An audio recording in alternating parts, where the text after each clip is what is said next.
Los doctores Claro Ospina y Sergio Montoya ya nos acompañan en esta parte del programa. Ustedes vieron, doctores, que tenemos muchas dudas. Estamos emproblemados. Ya lo han dicho todo. No, estamos humanos. A ver. No, Sí, la dicho... verdad es que la mayoría de papás sabemos que no nacemos con manual. No hay un manual para ser papás. Pero sí existen ciertas pautas que podrían colaborar en la crianza de nuestros hijos para ayudarnos a ser niños más seguros. Por supuesto, pero teniendo en cuenta una cosa que acabas de decir, y es que esas pautas generales muchas veces cuando las aplicas en casa no funcionan, con tus hijos no funcionan, con lo cual los padres lo que tienen que desarrollar es la creatividad y es la estrategia con sus propios hijos. Se pueden basar en reglas generales que conoce mucha gente, además de eso algunos psicólogos, pero siempre adaptado a su casa, a sus hijos, y es más, a cada uno de sus hijos, porque lo que funciona con uno no funciona con el otro. O sea que es cierto lo del carácter. Pues ambas cosas de lo que decían, pero sigo que es que lo han dicho todo. Hay niños, pues todos sabemos, hay gente que es más extrovertida, hay gente que habla más, hay otros que son más relajados, más tranquilos, hay unos que les salta la rabia de un momento a otro, hay otros que no, que son más de pensar, de analizar, pero también hay un montón de cosas que los padres ponemos en ellos, ¿sí? También es cuando somos primerizas, es ese susto de tener el primero, además de que uno de los grandes miedos de los padres es que nos evalúan a través de nuestros hijos. O sea, si el hijo hace una pataleta, usted es la peor madre porque usted no sabe cómo controlar a su niño. Así no hayas nunca jamás en la vida preguntado o experimentado cómo hacerlo, ¿sí? Entonces siempre estamos con el resultado en la cabeza, o sea, ¿qué es lo que hago? ¿Estoy acertando con la educación o no? Porque es que después me van a mirar a mí y van a decir, ella es la que tiene la culpa, o él. Los padres, perdón. Ya sé que ellos son los que tienen la culpa. Pero que por lo general nos echan la culpa es más a nosotras también. Pues porque está la idea de que son las mamás las que educan porque somos a los una hijos, sociedad muy matriarcal, pues, pero se entiende obviamente que los hijos son resultado pues de... Y que es más culpa del papá que de la mamá. No, pero bueno, eso es una pregunta. No, perdón, es como cuando mi hija hace algo bien, yo le digo, mira mi hija tan linda, mi niña, y se porta mal, y yo, vea a su hija lo que está haciendo. Algunas cosas es mía, para otras es del papá. Es del papá. Pero venga, yo les hago una pregunta, porque de verdad cuando uno está esperando un hijo, yo no creo que ningún padre falle con dolo, como voy a cometer todos los errores para que mi hijo salga bien malcriado. Yo creo que por el contrario todo el mundo quiere procurar porque ese niño sea un niño independiente, feliz, productivo en la sociedad. Cuando uno está esperando, y pues ahora que tengo varias amigas embarazadas, eso sí, la literatura no alcanza. Todas se leen todos los libros, las pautas de crianza, en fin, para cuadrarles el sueño desde que nacen. ¿Desde qué momento y a partir de qué día ese proceso de crianza para que ese niño sea un niño independiente, bueno y feliz sobre todo, se debe generar? ¿A partir de qué momento yo debo estar pendiente? Pues yo compartiría, primero, buenas tardes, muchas gracias por la invitación, encantado de verlas, después de mucho tiempo, poder volverlas a abrazar y saludarlas. A las tres, gracias a los televidentes, pues muchísimas gracias por la invitación. Hay como dos cosas, una la que tú decías y que ya lo había explicado Lucero hace un momento. Yo creo que incluso desde el momento mismo de la concepción, a través del embarazo, ya le empezamos a transmitir una serie de energías y una serie de sensaciones a ese feto que se está criando, con lo cual la respuesta sería desde el primer día, desde el primer momento. Nosotros hemos planteado una cosa muy importante y muy interesante, y es que el objetivo final de la educación tiene que ser disfrutar los hijos. Si usted no disfruta los hijos, si usted está padeciendo los hijos, hay que preguntarse cosas. Es como, hay pequeñas muestras de qué está pasando con la vida de nosotros. Por ejemplo, si usted al final del día se da cuenta que casi no se ha reído y que es un día puntual, pues perfecto, pero si se da cuenta al final de la semana que es que lleva mucho tiempo sin reírse y que no echa y sin disfrutar y que no está sino en un proceso como de ansiedad, de preocupación, algo está pasando y hay que revisarlo. Igual con los hijos. Pero es de doble vía, porque habría que preguntarle a los hijos si también están disfrutando o están padeciendo a esos padres, ¿no? Y entonces ahí también hay una pregunta importante. Por ejemplo, la gran historia, el gran bagaje de la formación y de la educación de los hijos ha sido la improvisación. Las mamás primerizas o que no sean tan primerizas dicen, le voy a preguntar a mi mamá qué hago con esto. Y resulta que la mamá lo único que se acuerda es de lo que ella improvisó en su momento, de lo que la abuela había improvisado, de lo que el otro, porque no hay un manual específicamente. Y por un lado, qué bueno que no haya un manual, aunque cuando uno empieza a tener problemas, uno dice, qué bueno que hubiera un manual. Pero también te quita la novedad de ubicarte en la realidad específica de ese hijo, e intentar buscar una solución específica para ese hijo. Es parte como del reto y de la aventura de educar. Si uno lo ve de esa manera, es súper apasionante educar. Cuando los niños llegan a la guardería, de pronto comienzan a socializar y uno empieza a notar en muchos de los casos el verdadero carácter que tiene el niño. Si es un niño seguro, al que le es fácil socializar y intervenir de pronto con los otros niños, o si por el contrario es el típico niño que se queda escondidito, se queda atrás o se queda pegado. Si yo como papá o como mamá noto ese tipo de comportamientos en mis hijos, ¿cómo puedo en ese momento intervenir para ayudarlos a que sean más seguros y a que logren pasar por ese proceso de la mejor manera? Yo creo que ya Lucero había hecho una muy buena introducción, entre las tres lo hicieron, la verdad, pero dijo una cosa. No, pero dijo una cosa. Gracias por haber venido.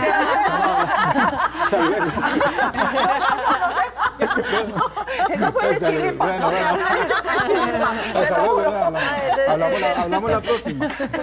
Yo vuelvo. Ese es el esposo psicoanalista. No, pero una cosa muy importante que dijo Lucero tiene que ver como que nosotros terminamos, los hijos terminan siendo en parte reflejo de nosotros, ¿no? Sí. Entonces, ante esa pregunta que tú haces, Olga, uno ve un niño, por ejemplo, en el borde de una piscina. Si tengo una mamá muy aprehensiva, muy miedosa, efectivamente lo que voy es inmediatamente decir, a correrlo, muchas veces de malas maneras, a decirle, cuidado, es que te va a... Porque vivimos un poco como con la negatividad y con la idea de que el niño se va a caer, se va a matar, se va a porrear, o sea, estamos con todo eso y se lo transmitimos a él. La forma de convertir los niños más seguros está también a través de la seguridad de los padres. Hay que aprender a tener riesgos controlados. Alguna persona podría decir, pero entonces, ¿qué hago? ¿Dejo a un niño al lado de la piscina? No, hágase al lado, pero no lo coja, no le diga que eso tiene que ser de por sí miedoso. Dele criterio para evaluar los riesgos, diciéndole, mira, si te vas allá puede pasar esto, si le vas allá, pero que no se note como ese miedo de que es que algo va a pasar muy horrible si te montas ahí en ese borde.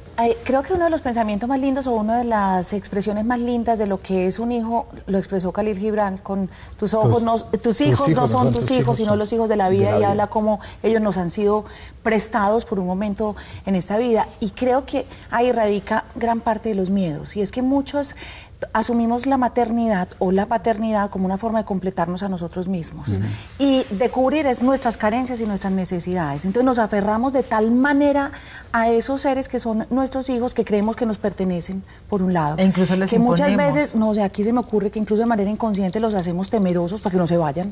¿Cierto? Porque, no sé, o sea, se me ocurren muchas cosas así como culpas. Entonces yo seré mala, entonces yo pues seré una mala madre desnaturalizada si hago esto. ¿Cómo desapegarnos un poco sin desprendernos, obviamente, de ese afecto que viene siendo el más grande que puede existir, ¿cierto? Pero entenderlo sin esa aprensión. Yo voy a la pregunta que hacía Marcela ahora y voy un poquito más atrás. Sergio decía, desde el primer momento de la concepción, yo diría que los hijos hay que empezar a pensar cómo se educan desde antes de que los tengas. Sí. O sea, yo en estos días decía que está bueno trabajar con gente que no los ha tenido todavía. O sea, empecemos a pensarnos a nosotros mismos antes de tener a ese ser en la vida. Entonces empezar a trabajar con Marcela. Sí, claro, porque hay material. Ya te paso el teléfono. Porque cuando los tienes ya empiezas a enfrentar todas las dificultades y te abruman, ¿sí? Por un lado. Y empiezas a soltar cosas de las que viste hacer, de las que hicieron contigo, pero sin mucha conciencia. Es como, yo hago lo que se me ocurre en el momento. Y luego cuando las cosas van mal empiezas a pensar o a preguntar, entonces ¿qué hago? ¿Cómo lo arreglo? Entonces ¿esto cómo funciona? Si es que llegas a preguntar, no, porque hay gente que se queda pensando que lo está haciendo bien a pesar de que la evidencia es que no lo está haciendo bien, o sea que se están generando muchas dificultades. Dentro de todas esas acciones que vienen dadas por la cultura, por la educación nuestra, está muy marcada la sobreprotección a los hijos, el control externo a los hijos, el pensar por ellos, decidir por ellos, la frase típica de que no te vea yo, que no me entere yo de que eso que te deja, simplemente cuando no me ve lo puedo hacer. Sí, si no se entera, no pasa nada. Claro. Sí, si no se da cuenta, todo está bien. Sí. Entonces, preguntabas, ¿cuál es la manera de ayudarles a ser más seguros? Hombre, por un lado, permítanles elegir, ¿sí? Permítales que cometan errores, que metan la pata. Los padres tendemos a no dejar sufrir los hijos, es uno de nuestros grandes miedos, que no sufra. Entonces, en el que no sufra, no lo dejo cometer errores, no lo dejo asumir consecuencias, por lo tanto, no aprende. Venga, pero a todas estas, y estamos hablando de criar hijos seguros para terminar, ¿por qué es importante tener un hijo seguro? ¿Qué diferencia hay en un adulto seguro ya? Yo creo que la pauta está en los niveles de autonomía. Hay un universal, que es como un gran objetivo dentro del proceso de formación personal, es que usted sea autónomo emocionalmente, o por lo menos que camine hacia esa autonomía. Y eso hay que criarlo o educarlo desde pequeñitos. ¿Qué significa ser autónomo? Que yo soy capaz de estar bien independientemente de lo que me rodea. Porque yo soy capaz de conocerme, me acompaño bien a mí mismo, soy buena compañía para mí mismo, que es uno de los problemas que empezamos a tener, y es que si yo no soy buena compañía para mí mismo, pues cualquiera me aburre, o sea, no soy capaz de estar con nadie y tengo problemas de relación. Entonces, una forma de ir en contravía de esa dependencia emocional que al final lo que hace es que no vas a poder sobrevivir solo sin esa dependencia de sin ti no puedo vivir, que hemos hablado en otros temas, con el tema de los celos y la dependencia emocional, con el tema de una persona que no es capaz de proponer o arriesgarse a hacer cosas por sus propios medios. Entonces tenemos el empleado, por ejemplo, cuando está mayor, que si no es consultando a todos los compañeros, a su jefe, qué tiene que hacer, no es capaz de dar un paso porque no es proactivo, siempre está en ese proceso reactivo con las cosas. Entonces, ese proceso de desarrollar criterio, de desarrollar autonomía, de desarrollar confianza, nos debería servir para habilitarnos como personas con una cierta salud mental cuando estemos mayores, y por eso es importante irlo desarrollando desde el principio. Pero por supuesto hay cosas de cultura. Nuestra cultura paisa, por ejemplo, es una cultura que maneja un doble discurso que es muy enfermizo o que enferma mucho a la gente. Por un lado quiere que los hijos se vayan de casa, pero inmediatamente se van de casa son unos malagradecidos porque se olvidan de la familia. Entonces, como mamá, ¿qué hago? No, es que usted que no viene, usted que no llama. Un momento, pues es que se supone que usted me educó fue para que yo fuera autónomo y fuera capaz de tal. Sí, pero es que... Y alargamos la adolescencia. La cultura latinoamericana, la cultura paisa, alarga la adolescencia, y es posible que en ese proceso, de manera consciente o no consciente, le ponga trabas y le meta temores precisamente para que la figura materna o paterna se vuelva cada vez más indispensable, y en esa medida alargamos un proceso de autonomía que tendría que darse desde que los niños están pequeños. Bueno, y ustedes están, ahora que ya regresaron de España, que nos encanta, ay, sí, cayeron otra vez con nosotros, están dictando talleres, cursos, seminarios, prestando asesoría. Cuéntenos, porque sé que están realizando un trabajo muy lindo desde diferentes temas y diferentes áreas. Todas las anteriores.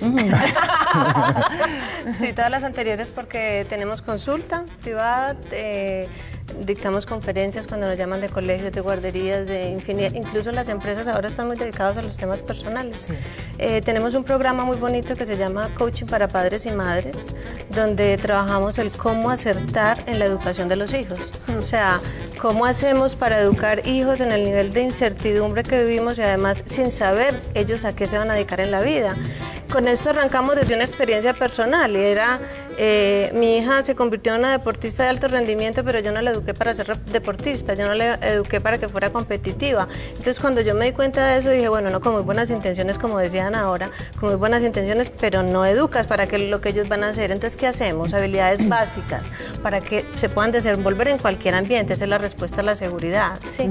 ¿Para qué hijos seguros? Porque cuando llegan a la adolescencia, por ejemplo, tienen un montón de dificultades a nivel social, tienen un montón de ofertas de cosas que pueden hacerlos meter la pata, cometer errores graves para sus vidas. Entonces, como te decía, consulta, conferencias, también están, talleres. En internet tienen un proyecto muy bonito. En internet tenemos un proyecto que se llama Domina tus celos, dominatucelos.com. Tratamos específicamente esa problemática, muy orientada al tema de la pareja, por supuesto, pero además los artículos que más entradas tienen son los celos por los hijos de mi pareja.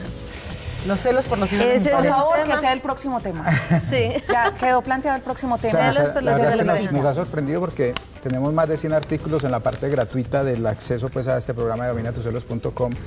Y curiosamente, en estos 2 años y medio, una de las cosas que ha crecido es justamente las preguntas en ese tema. Le tengo celos a los hijos de mi pareja, porque estamos en una época donde hay muchas familias recompuestas, los míos, los tuyos y los nuestros. Entonces la interacción ya no es solamente con una mamá, es con 2 mamás, o con 3 mamás, o con 2 papás, con 2 o 3 o 4 abuelas, o que hacen función de abuela. O sea, es el nivel de educación y las influencias con los cuales uno tiene que negociar los criterios educativos son mucho más complejas. No, y pobres ahora. muchachitos, porque es que cada casa tiene una historia distinta. Entonces, por eso es que son multitac. Porque les enseña creatividad. Muchas gracias por acompañarnos.